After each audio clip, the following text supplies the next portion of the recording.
Today is Wednesday, October 13th, 2021. Welcome into Dirt Tracker Daily. I'm Justin Fiedler. Coming up, we're talking last night's FloRacing Late Model show at 411 Motor Speedway.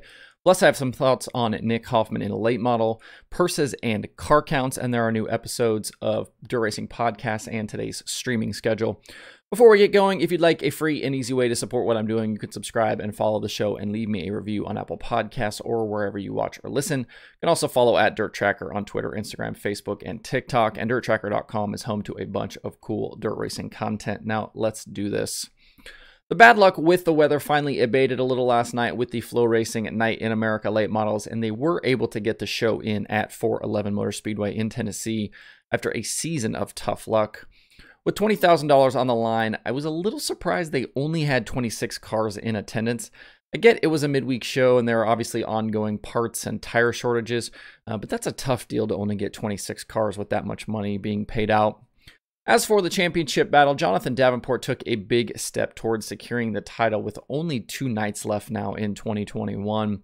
Kyle Larson got behind early in qualifying, timing in just 15th quick, and then he was really up against it when he failed to qualify for the feature through his heat race. Larson was then forced into the B main, where he finished second, which lined him up 20th for the feature. In the 50-lap main event, the Rumley 6 was able to move forward, ultimately ending up 7th. That was a nice run, 20th to 7th. But with Davenport going 12th to 2nd, Larson then lost ground to the 49 in the standings. Out front in the race, it was all Jimmy Owens. He started on the outside pole and led all 50 laps en route to the victory, not far from his shop.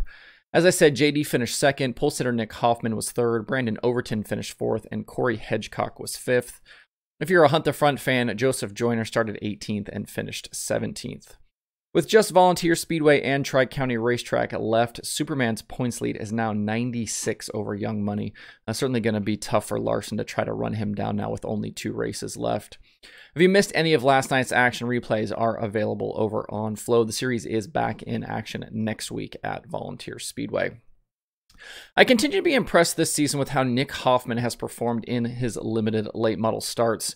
Since getting the opportunity to fill in for Scott Bloomquist, he's really taken advantage of the seat time and put together some very solid races.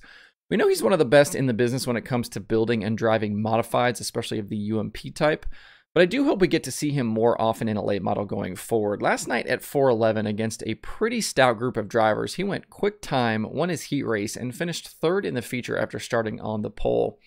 There's no doubt he has the ability to compete at the highest level, and he continues to show that.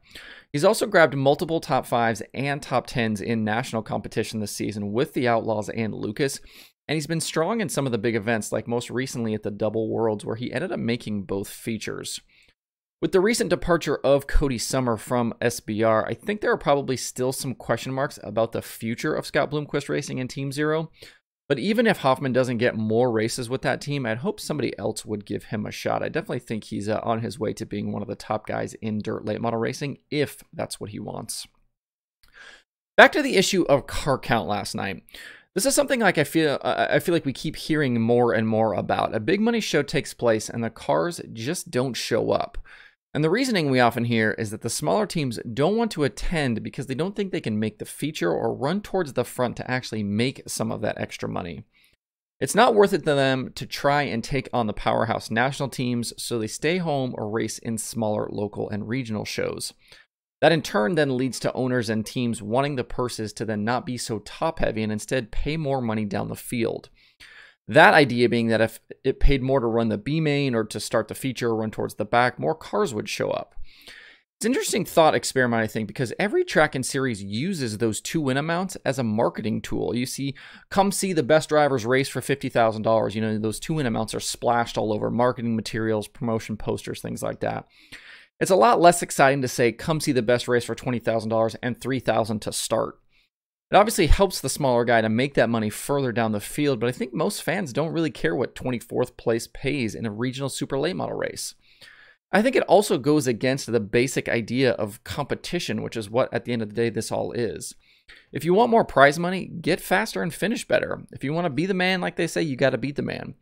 Purses and payouts are a constant topic of conversation in dirt racing, kind of like track preparation. Everyone has an opinion, but these are very complicated and nuanced situations. If it was easy to figure out, it would have already been done and everybody wouldn't be talking about it. All you hear is pay more to win, pay more to start, pay a better points fund. The economics of these tracks and series dictate what's possible for purses, and a balance needs to be struck between to-win amounts and payouts further down the field, while also still being able to use them as a way to draw both competitors and fans to the racetrack. Keep in mind here, nobody is getting rich in motorsports. Not the tracks, not the series, not the teams. The margins are razor thin across the board, if there are even margins at all. Things are obviously a little more difficult this season, like I mentioned before, with the tires and part shortages when it comes to car counts, but this problem isn't unique to 2021. In this same vein, it's like when people want to know why a track can pay a few grand to win a 410 sprint car show, and the answer is because teams show up. If cars would stop attending races with those smaller payouts, they would quit happening. It's hard to blame the tracks for smaller purses when they continue to be rewarded for offering them. Drop me a comment below. Let me know your thoughts and feelings about the purses and the payouts. Are these things you even care about? When you want to attend a race or watch a live stream, are you concerned with what 17th place is going to make in that race? Let me know what you think and feel in the comments or on social media. If you want to check out some of the other dirt racing shows this week in terms of podcast, Wing Nation has Craig Delansky, Spencer Baston, and Cole Macedo. Open Red has Matt Williamson. Loud Pedal has Robbie Rice and Ronnie Gardner. Stick Signals has Jack Lehner. Passing Points has Kelly Westfall. And there are new episodes of the Dirt Reporters, Dirt Nerds, Wednesdays with Wayne, and the Midwest Autosports podcast. To see all the shows and recent episodes, hit up at dirttracker.com/podcasts. If there's anything you know of that's missing on that page, that's a dirt racing show that I don't have, certainly drop me a message. Let me know. You can message me on social media, either on my personal account, the Dirt Tracker accounts, or you can email info@dirttracker.com. I'd like those pages to be as complete as possible.